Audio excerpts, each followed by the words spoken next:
Hello and welcome to today's Q&A session. I'm Wendy Greer with Learning Strategies and MINDTRX. And today I was going to lead in with a little discussion on the importance of self-love. And then we did have quite a few questions, so I'll address those at the end. I want to clarify what I mean by self-love. A lot of people tend to connect self-love with sort of an arrogance or a vanity, and that's not what I'm talking about. Those are usually coming from fear.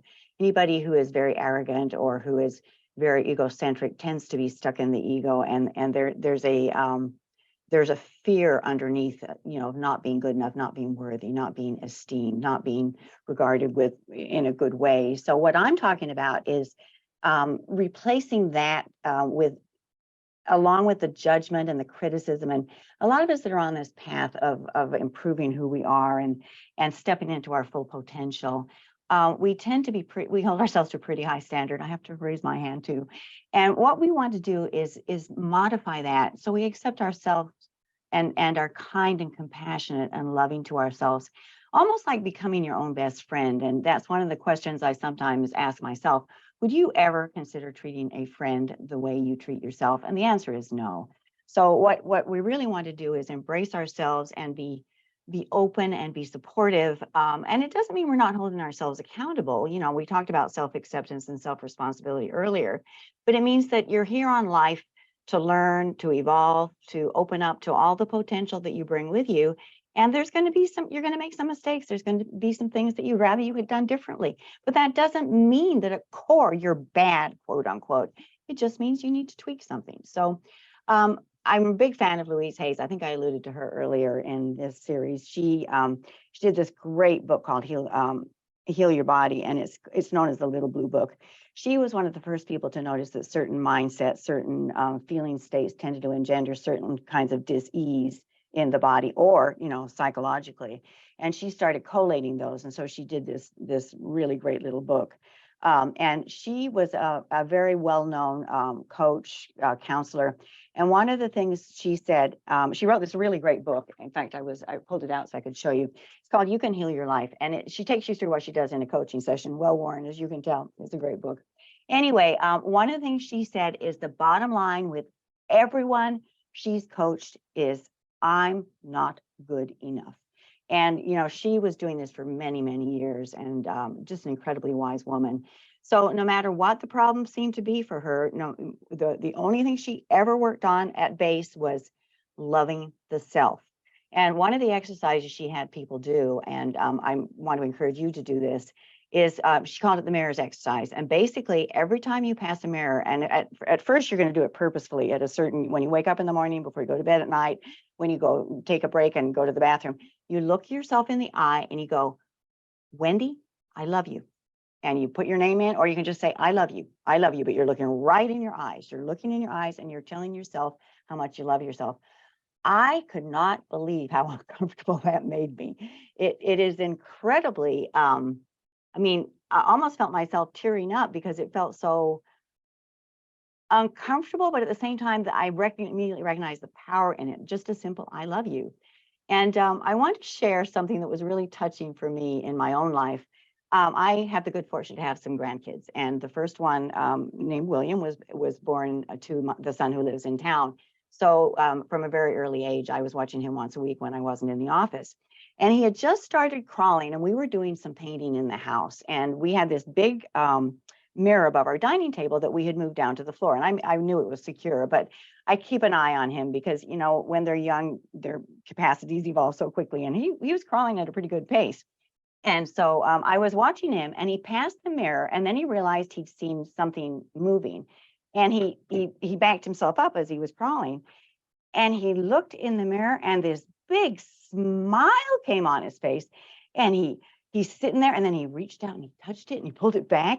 And then he started giggling. Now, if you've ever been around a toddler that giggles, it's so hard not to giggle. But he was so overjoyed to see himself in that mirror. And it was, I just filled my heart. And I thought, oh my gosh, if the whole world would do that, if the whole world could look in the mirror and do that, be so joy-filled just at seeing their image in the mirror, this would be a different world. This would be a really different world.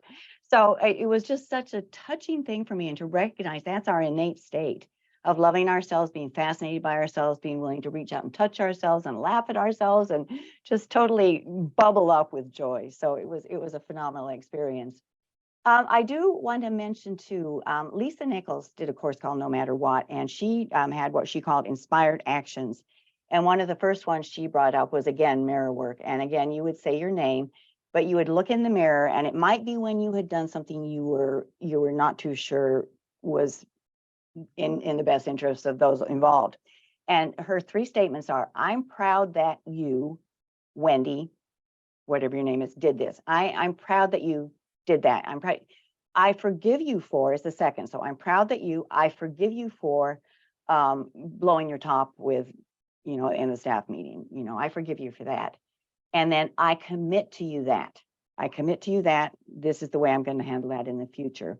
And her whole take on this was that you're looking in the mirror, you're embracing yourself, you're allowing yourself to be what you are, to make mistakes, to move forward, to learn, and then you commit to change. And what her basic take was that really sort of raises your integrity bar. It's you're committing to what you know is an appropriate way to move forward. It's like you're coaching yourself, and you're reminding yourself of your potential, that you're here to learn. I think it was Guy Finley that said, if you ever wonder whether you've done what you came here to do, if you're still alive, you haven't finished it yet. And so, basically it's all a learning opportunity, and there's no need to beat yourself up. If you make a mistake, you adjust what you do, you apologize to the parties involved, you forgive yourself, you forgive them, and you move on, and you step, and you maintain that sense of love, of keeping yourself intact, of getting that you're already perfect, whole, and complete. You're going to make some mistakes. We all do. So, it's so easy to go down that judgment road, that demeaning, that, disrespect. But why not the reverse? Why would it be any harder to go with love, compassion, and being positive? So that's what the self-love is about. Just committing to that positivity, to being your own best friend, to supporting yourself, to really embracing all of it, even the things that you would choose to do differently, because you will next time, or the time after, you can push the reset button on chances to do it differently as many times as you want. So I'm sure you know what Paraliminal would be. My first one I would probably choose. It's one of the newer ones, the self-love. I was so thrilled when we released that, because, I have talked to so many people whose worthiness and self-esteem and their estimation of their value is so low. And so the self-love, I was just ecstatic when that came out, because the subtitle on that one is Uncomplicate Your Life, or I'm sorry, Replace Judgment and Criticism with Acceptance and Kindness. And what that would be, what you would expect of a friend. They would listen, they would commiserate, they might point out some things that you could have done differently, but they're not going to beat you up for it. They're going to support you. Another one that I like for this topic is joy. And I think it's, it's like my grandson sitting there in such a state of joy, just appreciating who he was and that he was here, and his smile, and that he was able to touch himself in the mirror. So that one, I think would also be good. There are so many, as I've said multiple times, Paraliminals are so phenomenal, because there's so many you can use for different aspects of the same, presenting factor. And the loving the self, that is a core. If Louise Hay found that to be true, you can pretty much bet that 99.999% of the population is probably in that boat. So anyway, another one that I'd like to bring up is Self-Esteem Supercharger. The reason I like that one is because it tends to calm your inner critic. It's definitely comes from an approach of dealing with that criticism, that nagging. Yeah, but I could have done that, or I could have, so that one is good for that. And the other one that I like, and I think this comes to respecting yourself, is self-discipline. And what I have noticed is that people that have a discipline that they do regularly, like if you're doing your Paraliminals in the morning, you're meditating at night, there's a certain respect that comes from committing to something like that and following through. And I think self-discipline really engenders that. So that's another one that I would embrace for self-love, and really allowing yourself to be what you are, but stepping into further potentials. And there's infinite possibilities around us all the time. So self-discipline helps you to sort of harness those and bring them into your own sphere of activity and feeling and thought. So that will be another one. We had quite a few questions this time, which is exciting. So I was going to work through those. We did have a lot of technical questions, and this isn't the venue for technical answers, and I'm not your person for it either. Not my strong point. But if you can email those to take the technical questions to customer service at MINDTRX, MINDTRX.com, they'll be happy to help you. We have some people that just live and breathe the technical aspects, and they're great. So I would really encourage you to do that with any of the technical questions. So I'm going to start with the questions that came in. Please make a paraliminal specifically for those with a long-term caregiving role. Please consider the topic of ambiguous loss. My husband has young onset dementia. His heart beats, but he's no longer here cognitively. Laureen, lots of love to you, Laureen. That's a tough job. 2 words for you: self-care. And I'm going to add a third one from Cheryl Richardson: extreme self-care. You know, that oxygen mask, put yours on first, is so true for caregivers. I had to do that briefly just for a month and a half. I was hoping it would be longer, but it wasn't. And the way it consumes you, and it becomes all encompassing. I mean, I was shoving my kids off on anybody I could. I was just trying to be there and do the right thing. And I lost myself, and even in 6 weeks. And so for a younger person like this, it's just got to be devastating for you. So I also want to recommend a book. Cheryl Richardson is a really great life coach, and she wrote a book called Extreme Self-Care. And it deals specifically with, you know, people that are they're in that role. I have passed your suggestion on to product development, by the way, already. So I want you to know I did follow through on that. But one of her things is an absolute yes list. And it's a list of the things that you know will lift you up, that will fill you, that will nurture you, and make you more able to fill the role, but also without depleting yourself. And I guess that's what I'm trying to say. So the absolute yes list is just a great tool, because at the end of the day, you go, did I meditate? Did I get out for 15 minutes? And I appreciate the fact that this may be tough for you, but you know, when push comes to shove, people are almost always willing to step up to the plate. And I know it's hard to ask for help, because I'm one of those too. Like, if I can do it myself and I can do it right, I should do it. But the situation you're in, I would really, really encourage you to have an absolute yes list, and then find a way to fulfill that, because I think you'll find it's really beneficial.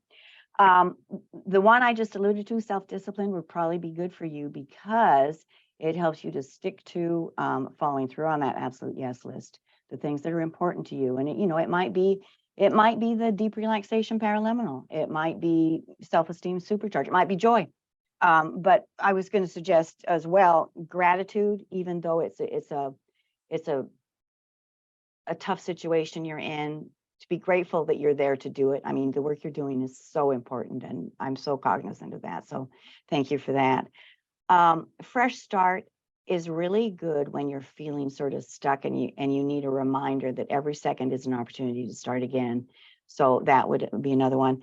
And probably you deserve it too. I would probably take a look at that if you're doubting, you know, that you should take the time for yourself.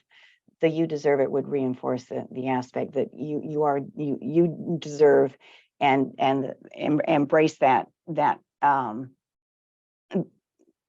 commitment to do something for yourself, so not only for you, but because of what you're doing, it will help you to do that even more effectively and wholeheartedly. So but hats off to you. That is a tough job, and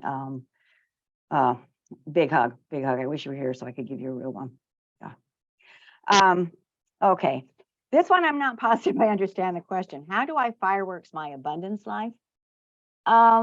If the question is, you know, how do you kick your wealth orientation into gear? How do you embrace having wealth, having abundance? Then, you know, the abundant money mindset, living the law of attraction. There's a lot of the paraliminals that orient around wealth motivator. That'd be another good one. So there's a lot of possibilities. If that's what you're asking, I think that was what you're asking, but I'm not positive. So you might have to send me some clarification for next week on that one. I have the privilege to be able to earn more in one of my freelance tasks, and I struggle to do what it takes in order to receive my payment. Thanks, Beatrice.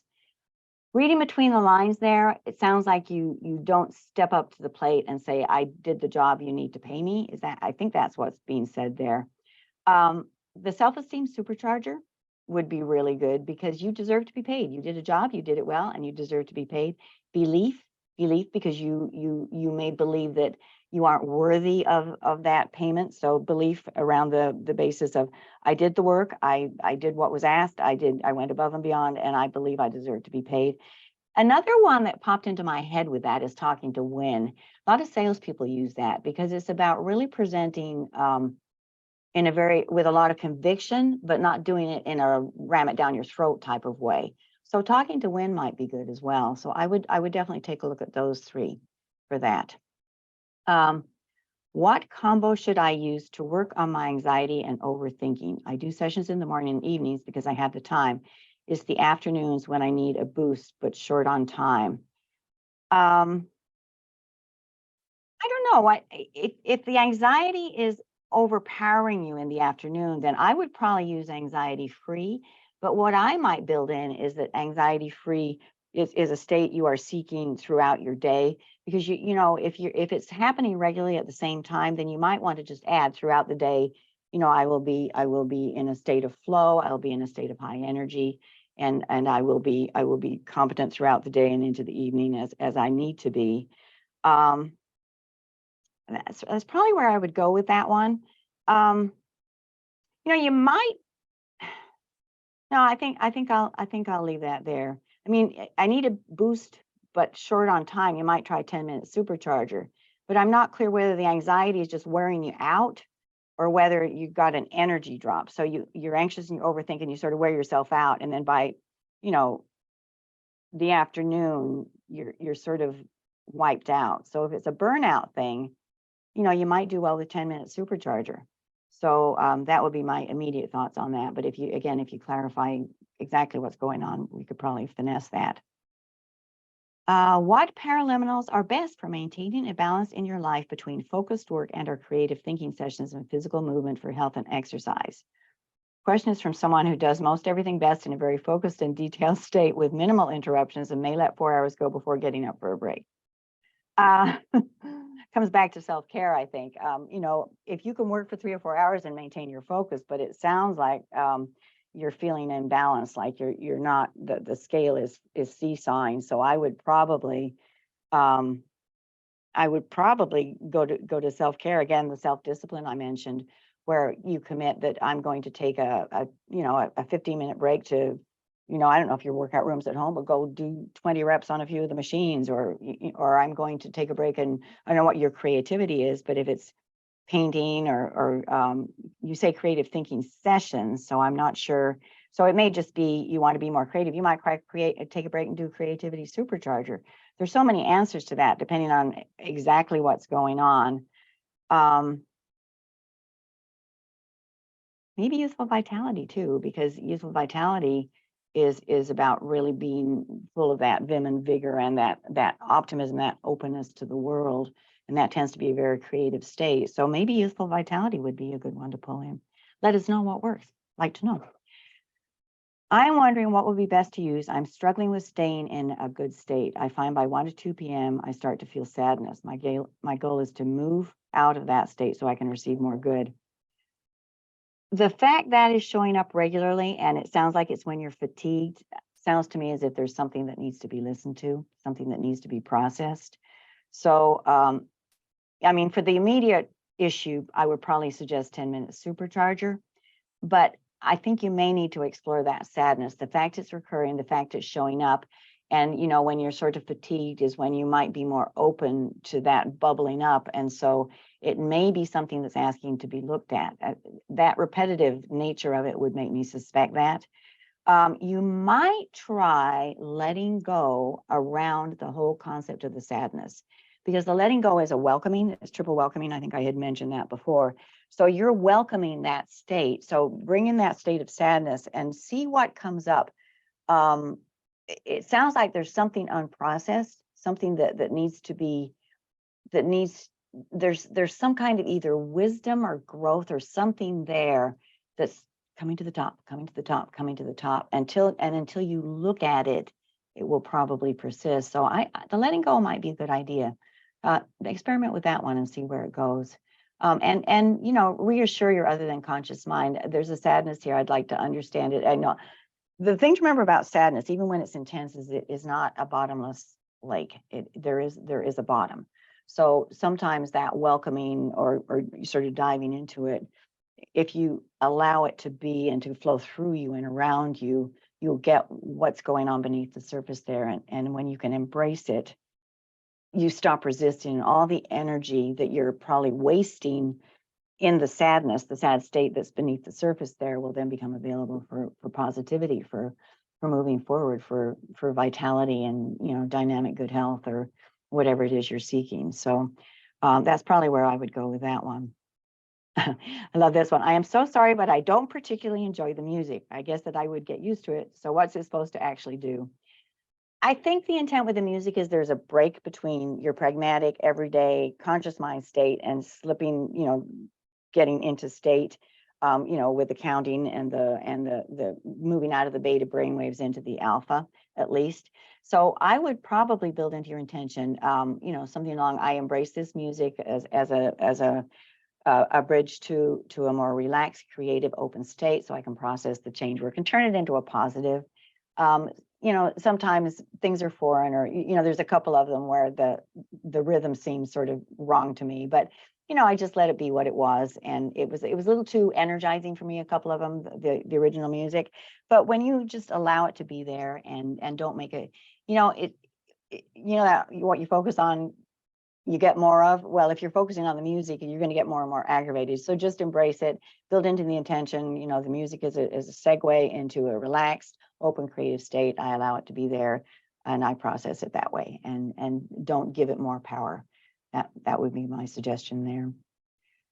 I have the opportunity to earn a trip to Ireland next year. That sounds like a blast. What things should I do to make this happen? That could. I'm not sure. There are two questions inherent there. One might be whether you believe you can earn the trip, and the other might be how you're going to earn the trip. So let me address the first one. You have the opportunity to earn a trip to Ireland. For that, I would embrace the trip, imagine it. You could even start a vision board, start ripping pictures out, get a travel, or get a tour guide or something, and rip out pictures of Ireland, put it up. What would it be like to be there? What am I going to do? What are my areas of interest? Should I be reading some Irish history? So build it into a tangible, visceral, kinesthetic experience, and then see if there's any yes buts. Because if you're questioning your ability to do it, you need to address those yes buts. Those would be, well, yeah, but I'll never earn it. It's not going to happen. And who am I to go to Ireland? Well, you need to take those yes buts to belief, or self-esteem supercharger, whatever seems most appropriate. Now, the other way this question could mean is, what thing should I do to make this happen? If you're questioning, if you're in sales and the trip is the result of a sales goal, then I would go down a different route. So for that, I would probably be talking about Sales Leap, Talking to Win, Instantaneous Personal Magnetism. And those are all good because they put you in a very charismatic, very an area where you come across with integrity and compassion. And so you become, some people can be very hard-nosed, and they almost turn people off the minute they open their mouth. But what you want to be doing is exuding confidence and charisma at the same time without being arrogant. So if that was what you were asking, if it's how you would do the job to get that, then you build your skill set for the job you do. And depending on what it is, of course, there's any number of paraliminals. My list is on the wall there.